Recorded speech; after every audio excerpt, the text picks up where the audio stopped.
Hello, in this video I'm gonna show you how to change the size of the icons on the Samsung Galaxy S24 FE.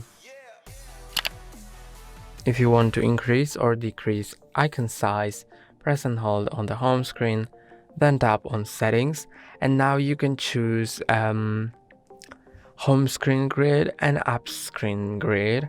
I'm gonna just change the home screen grid, but you can change more. And as you can see, you can change it to 4x5, so the icons are gonna be slightly bigger and there's gonna be less apps that will fit on the screen.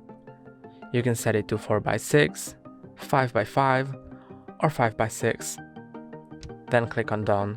That's all for today. Don't forget to like and subscribe. See you next time.